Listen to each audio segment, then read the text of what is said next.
mamshi ko, it's me again, Mami Riri.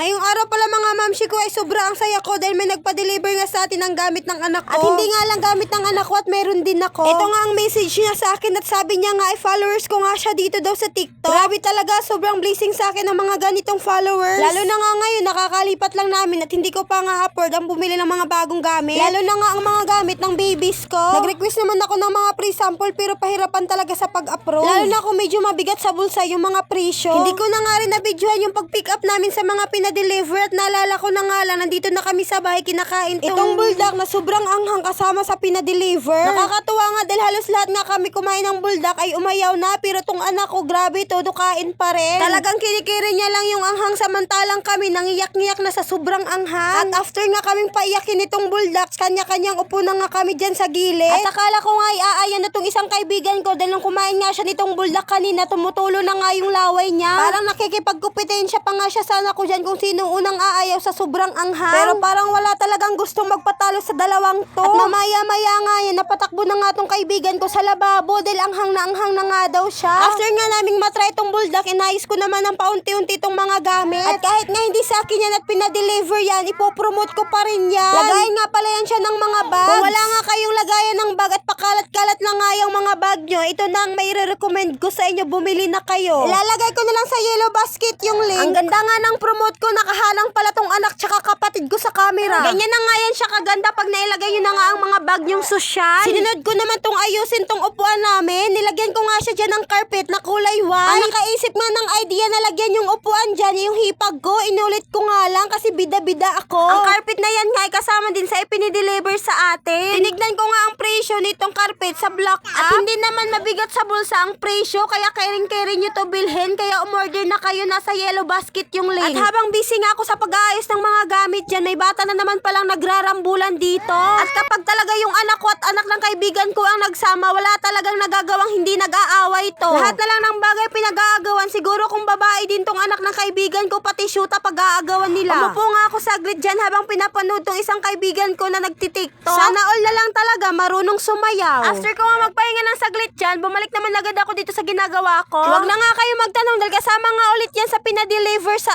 atin. Mga cups nga yan, pwedeng lagyan ng tubig at pagtimplahan ng gatas sa umaga. Nakakatuwa nga tong pinadeliver sa atin dahil bukod nga sa gamit ng baby natin, may mga grocery din ipinamigay pati na mga laruan. At hanggang dito na nga lang po. Salamat sa panonood. See you on my next mini vlog.